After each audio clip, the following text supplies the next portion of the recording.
அஸ்ஸலாமு அலைக்கும்.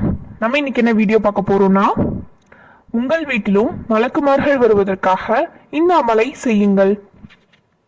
அல்லாஹ்வின் தூதர் நபி ஸல்லல்லாஹு அலைஹி வஸல்லம் அவர்களின் நபி தோழரான இப்னு ஹுலைர் ரலியல்லாஹு அன்ஹு அவர்கள் விவரித்த சம்பவமானது நூல் புகாரியில் 5018வது ஹதீஸாக இடம்பெற்றுள்ளது. இப்போது அந்த ஹதீஸை பற்றி பார்க்கலாம். நான் இரவு நேரத்தில் என் வீட்டில் அல் பக்ரா என்னும் 2வது அத்தியாயத்தை ஓதிக்கொண்டிருந்தேன். என்னுடைய குதிரை எனக்கு பக்கத்தில் கட்டப்பட்டிருந்தது. திடீரென அந்த குதிரை மிக கடுமையாக மிரண்டது. உடனே ஓதுவதை நிறுத்தி கொண்டேன். உடனே குதிரை அமைதியாகிவிட்டது. பிறகு ஓதினேன். அப்போதும் குதிரை முன் போன்றே மிரண்டது. நான் ஓதுவதை நிறுத்தினேன். குதிரையும் அமைதியானது. மீண்டும் நான் ஓதிய போது குதிரை மிரண்டது. நான் திரும்பி பார்த்தேன். அப்போது என் மகன் யஹ்யா குதிரைக்கு பக்கத்தில் இருந்தான். அவனை அது மிதித்து காயப்படுத்தி விடுமோ என்று அஞ்சினேன். எனவே அவனை அந்த இடத்திலிருந்து இழுத்துவிட்டு அவன் வானை நோக்கி தலையை தூக்கினேன். அங்கு விளக்குகள் நிறைந்த மேகம் போன்றதொரு பொருள் வானில் மறைந்தது. அதனால் அதை காண முடியவில்லை. காலை நேரமான போது நான் நபி ஸல்லல்லாஹு அலைஹி வஸல்லம் அவர்களிடம் நடந்ததை தெரிவித்தேன்.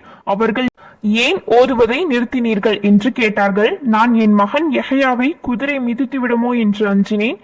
தூதர் அவர்களே, அவன் அதன் பக்கத்தில் இருந்தான். எனவே நான் தலையை தூக்கி பார்த்துவிட்டு அவன் அருகில் சென்றேன். பிறகு நான் வானை நெருங்கி பார்க்கும்போது அங்கு மேகம் போன்றதொரு பொருளை கண்டேன்.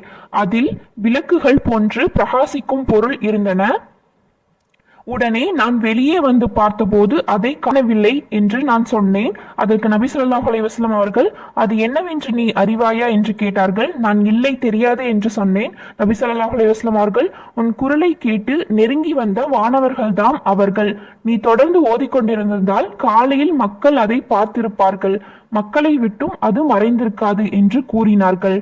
இந்த ஹதீஸில் வருவது போல் அல் குர்ஆனில் 2வது அத்தியாயமான சூரா அல் பக்ராவை ஓதும் நேரத்தில் வானவர்கள் வருவார்கள் என்று இந்த ஹதீஸில் நபி ஸல்லல்லாஹு அலைஹி வஸல்லம் அவர்கள் வலியுறுத்தியுள்ளார்கள். அதனால் குர்ஆனில் 2வது அத்தியாயமான சூரா அல் பக்ரா மிகவும் சிறந்ததாகும். இன்ஷா அல்லாஹ் இனி வரும் நாட்களில் வீட்டில் நாம் தினம்தோறும் சூரா அல் பக்ராவை அதிகமாக ஓதுவோமாக. இந்த வீடியோ அனைவருக்கும் பயனுள்ளதாக அமையட்டும். இந்த வீடியோ பிடித்திருந்தால் லைக் செய்து நம்ம சேனலை சப்ஸ்கிரைப் பண்ணுங்க. அஸ்ஸலாமு அலைக்கும்.